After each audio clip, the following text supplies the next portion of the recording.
anyway. But what do you make of the public perception that's being created by media and entertainment in terms of promoting the wars to continue? Because I don't know if you know, here they just put in a bill to draft our children again, and everyone was, and it kind of went in and out. But that's a long-term game, or they're planning for hundreds of billions of dollars and expanding the nuclear arsenal. And it's like we should be going the other direction. I mean, I agree. I'll give your viewers and listeners, if in case they haven't seen me on this show before, an overview of what we've done. Great. We, myself and Tom Secker, put in a lot of Freedom of Information Act requests about 10 years ago, and we demonstrated that the consensus amongst academia, which was that there was just a few hundred films that had been affected throughout the 20th century, was completely wrong. Not only that, it had been covered up, and even to the extent that there was knowledge of there being some films that had been affected, they had been hugely downplayed. And just stuck into a couple of dusty books that no one had read. We found that there were many, many times more than that had been affected, as well as television shows. If you include and this is affected by the national security state.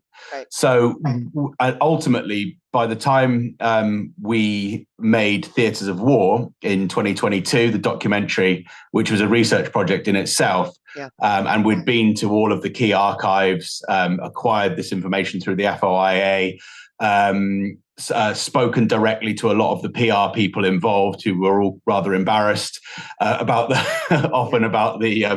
things that we'd found. We realized that if you include the CIA and if you include some of the most controversial police departments, NYPD, LAPD, and you include the FBI, as well as the Department of Defense and the White House, which occasionally gets involved, you're looking at over 10,000 titles that have been impacted by the national security state, by the, if you want to call it, the military-industrial complex, the deep state, whatever. This is a massive jump from what anyone had known. Right. But it's also been a massive jump, particularly this last 25 years, since they really ramped up their operations. And of course, what they change in all of these shows is the things that you'd imagine any PR organization would want to change. Don't want to make the military or the government look bad in any way. Anything that makes them look racist or bad at handling mentally ill troops, or alcoholism, or swearing in, anything, or lost nuclear weapons, or bad practices, and all these kind of things. They will omit those. They will make sure that they are absent from these shows. That doesn't mean that every single film and TV show is affected. There are, a good percentage of films that just don't require that kind of support from the Department of Defense for one reason or another. But most of the films that would instantly be in your mind, whether it's 90%, or actually I won't put a figure on it because I haven't calculated it, but a large chunk of the Marvel films are Department of Defense supported, the Transformers franchise, and also obscure things like that you wouldn't expect, like Meet the Parents, which is, I think, something like the 15th most greatest turnover box office of all time. But that was affected by the CIA because they didn't want to have CIA torture manuals all over Robert De Niro's desk, so they got rid of that. So there's all sorts of changes that are made, and they're done behind the scenes, and that's what our film Theatres of War brought out. I think the title Militainment that you're referring to is so Tom and I did the initial research on that, and we kind of, as I like to put it, that we kind of excavated a giant hole in a kind of Tutankhamun tomb. Right. But then Roger Stahl, Professor Stahl from United States, we were just two British chaps. But what Roger did was lead the filmmaking project, and his original book was Militainment, where he mentioned this area, and then he has for the documentary kind of took over the leading responsibilities, including sort of very detailed rewrites on TV series like The Long Road Home, which was set in Iraq. And he spoke to veterans as well, who are incredibly disappointed and angry with what the brass and the government had done in terms of just completely reversing who was the real life hero in this situation. They've just completely switched it around, just for the most cynical reasons you can imagine. So it's a really interesting story. It's what's kept me being a researcher for the last 10 years, because I probably would have stopped that role at some point.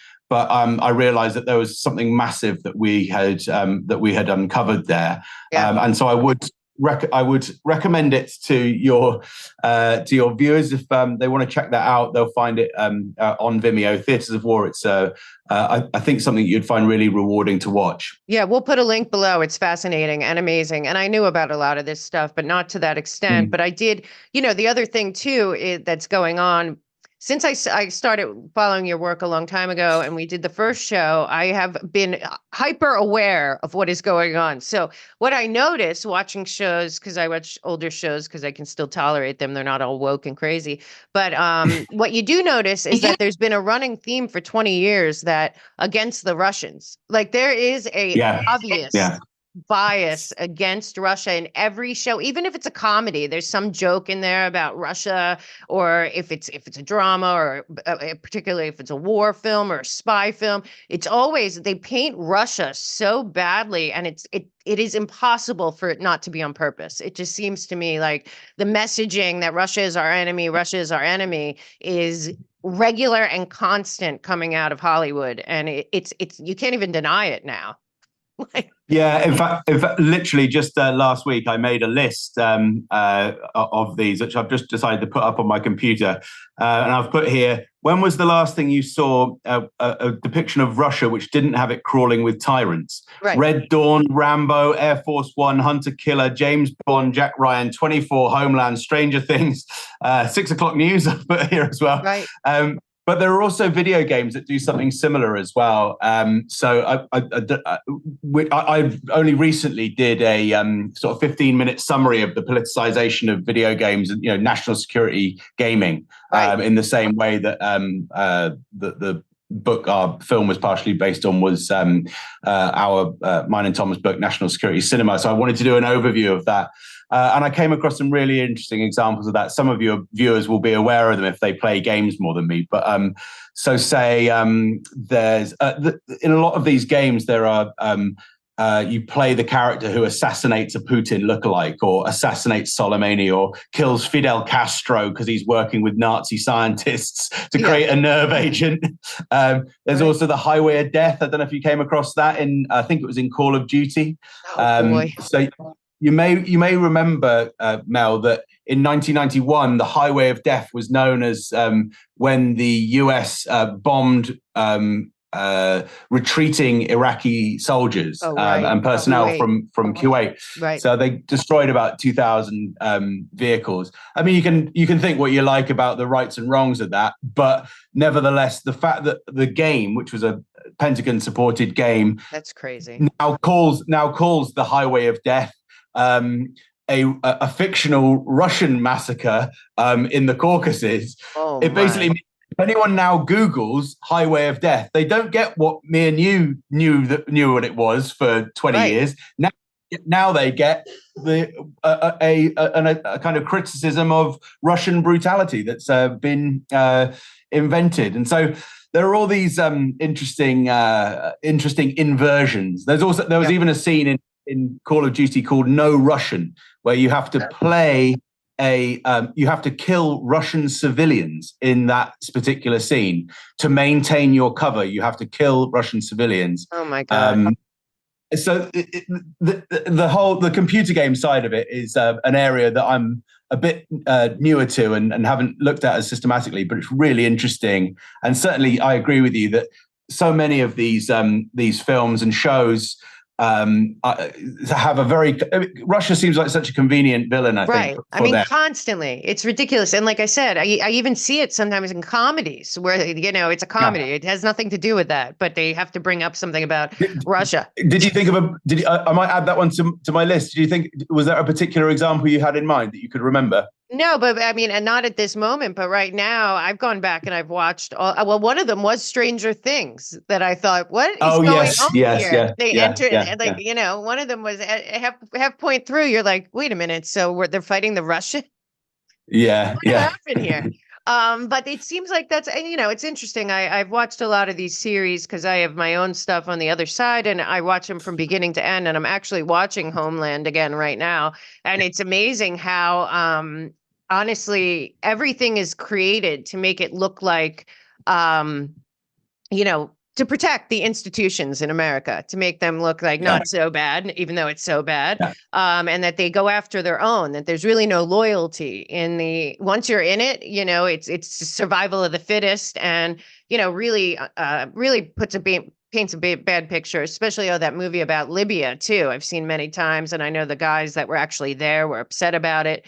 But at that point, they are doing PR for America. I always see Edelman like has some kind of, that without admitting that they've done that, has some kind of rating scale for how real movies are, and I'm like, oh, really?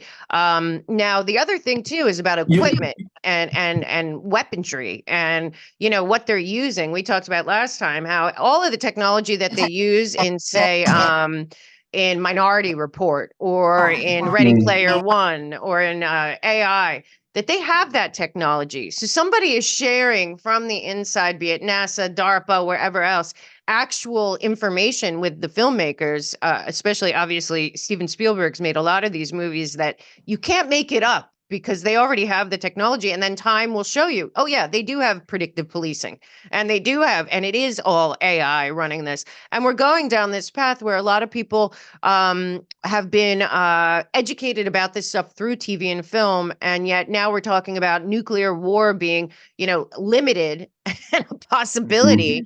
And we're seeing all these drone strikes and all of this. And it's like, God, they've been telling us for years that they have this, and that war is no longer what we thought it was. In fact, it's not even a fair fight for, you know, anyone anyway, but certainly not with the technology that's advanced to this point. And frankly, Hollywood's shown us a lot of that technology over the years, and now we're actually seeing it being used, and people are watching people being droned, you know, from far away, and they think this is new, and it's not new. Yeah, I mean, I agree. It makes me think back to 1998, An Enemy of the State, the Will Smith film, because I think one of the things that worked so well about that movie was that they introduced this idea of satellite technology being able to observe everything. But of course, prior to that, the whole idea of what surveillance was kind of, you know, Gene Hackman listening into a little listening device, and, you know, little bugs and people hiding behind trees and stuff. But what they did with Enemy of the State was they started to introduce this idea of satellite technology. Now, I think that satellite technology had been around for a good 20, 30 years by that point. I think it was kind of known that, you know, you could read a newspaper over the back of someone from outer space, but it hadn't been shown on screen. And that's Enemy of the State, interestingly, was one of the only film. The NSA is one of the least involved of all the agencies of the alphabets. NSA doesn't do a great deal of filmmaking, but one of the few that it has been involved in was Enemy of the State. Wow. And I suspect that was because they felt comfortable in finally showing this this kind of technology. To kind of also program us to be okay with it, because at this point, and we talked before I came on, you know, the Klaus Schwab's normalization. Klaus Schwab's on the stage at the World Economic Forum saying, well, and Harari, well, we're not even going to need to vote. AI will vote. They'll have all the data and all that. And people say, oh, yeah, that's never going to happen. Well, a lot of people thought that there was not going to be predictive policing when there was, and there is now. And they're pushing it more and more because you're seeing this also, be it for remote learning or online college or whatever. They're also taking the tests and the surveys and all of this stuff that people are willingly walking into this, yet we've seen it for all these years, and we'll watch it on screen or on TV and be like, oh my. But then when it's in your face and in your real life, people are putting their hands down at Amazon stores, getting their hands scanned or their eyes scanned at airports, and they're not putting together that they saw this in a film where the wrong guy, where literally in Minority Report, he takes out his eyeballs. I mean, so just to me, it's like you really have to, after watching your film and reading your stuff, you go back and you can't not see it. Like you can't. And is it normal? Like that's what I think is the big thing. It's normalizing things for us well before, so that when they actually happen, even we talked last time about the movie Contagion. Well, when the COVID operation kicked off, Contagion was #1 on Netflix. It was a movie from 2012. And so they're putting it back out there. And we didn't talk after, but I'm sure you know about this movie Obama put out with Netflix, Leave the World Behind. Oh, yes, I did see that. Yeah. Any more dystopian. But a lot of this is to prepare people so that they think, this is part of what you've done too. They think that it's like, oh. Yeah, I was going to say you could use the term predictive programming, which is a kind of more conspiracy discourse, but it's actually, there's another word for it, which is just banal, which is normalizing. It's just normalizing that kind of thing. I mean, it's interesting that you say about Stranger Things, for example, like to normalize the idea that it was okay to hate the Russians when was that film set? Like 1983? Yeah. 2 years later, the Russians were our friends, but we're still using them as the enemy. I know it's only a fictional thing, but it's almost like that idea that it's almost good that we had that enmity going on, even though it made no sense, because that situation with the Cold War was sorted out seconds after that series ended. So that's a similar kind of thing about normalization of all these technologies and that kind of level of intrusion into people's personal lives and all that kind of thing. It reminds me of I'm trying to remember the TV show now. It was the CIA entertainment liaison officer was Chase Brandon, and he talks about it was a TV series that didn't do very well. It's called The Spies or something like that, around about 2002. And he was going to put and the producers wanted to put a particular surveillance technology into it, and they said, "Oh, actually, but we don't have that in real life, though, do we?" And Chase said to them, "Well, the terrorists don't know that, and they watch television too." Right. So there are all sorts of. It reminds me.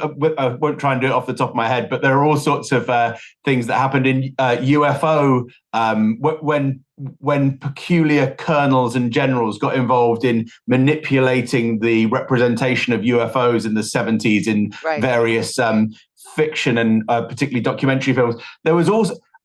I'm not quite sure what all those things add up to, but perhaps a way of putting it, a British phrase for it is they were playing silly buggers.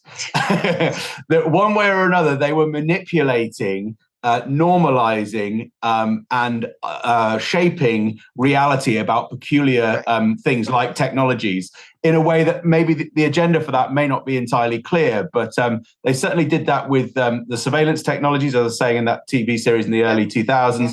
But with various other things as well, yeah. Thanks for watching the show. Again, I'm always looking for solutions. And in this volatile economy, protecting your assets is more important than ever. That's why I've partnered with Beverly Hills Precious Metals. Whether you're a seasoned investor or just starting out, my friends at Beverly Hills Precious Metals offer you a personal consultation to help you figure out how to buy and sell gold, silver, and other precious metals that will help you the most. Experience the benefits of investing in precious metals as a hedge against inflation and market uncertainty. The experts at Beverly Hills Precious Metals are dedicated to providing you with top-notch service, ensuring your investments are safe and your portfolio is diversified. Don't let inflation erode your hard-earned wealth. Take action by scheduling a consultation today with our gold experts. Yeah, I worked on the set of a show called I, Robot, where they had gotten from the government from somewhere a $200,000 drone for one episode for a couple of days. Oh, Yeah, mm, and they were like, "Don't go near it, don't go near it. It's on loan." And I was like, and that was about yeah, hackers yeah, and all that, like 10 years ago.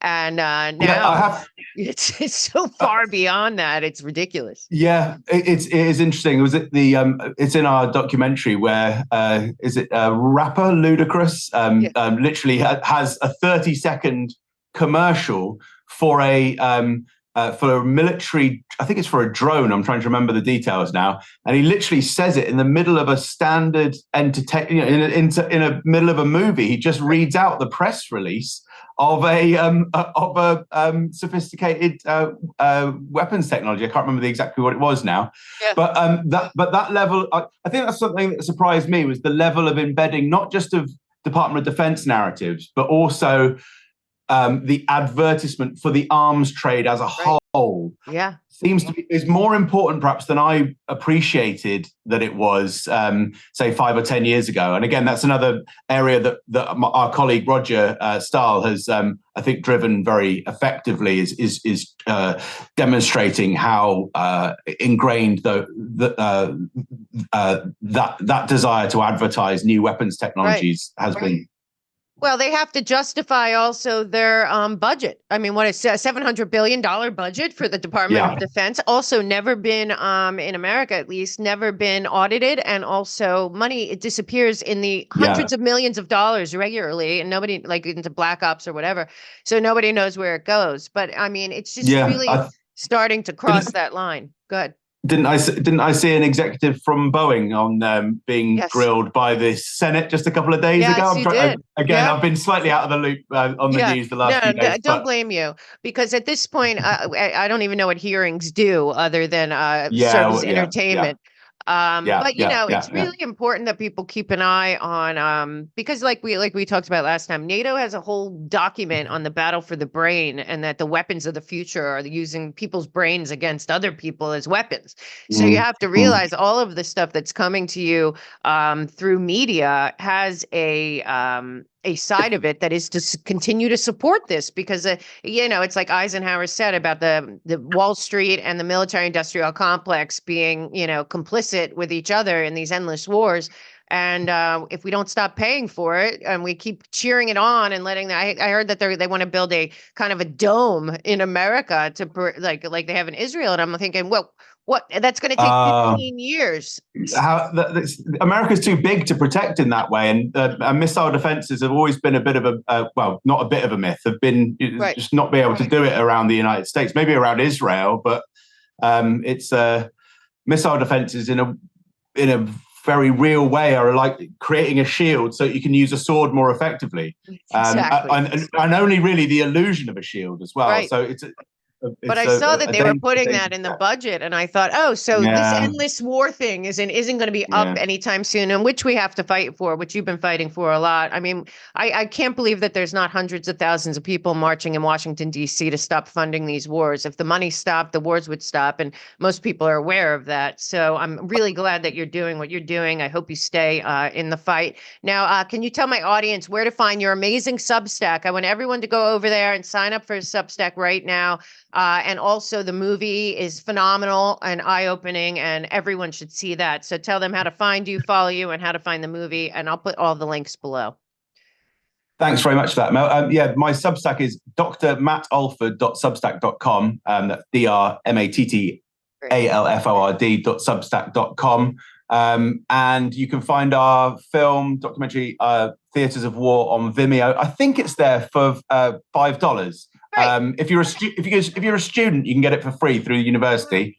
great, But yeah, Substack is the thing that I'd really like people to pay particular attention to, because it's great. the thing that I've been doing this year, and I intend to do all the way up until the end of this year. Well, because you have to follow the whole year through. You gave yourself a I challenge. know, I know. And it's going to be a wild one. So I'm definitely going to be reading your Substack regularly. You have such a great point of view. And no matter what, you always end up being positive, which I love that about you. I think there are grounds for optimism as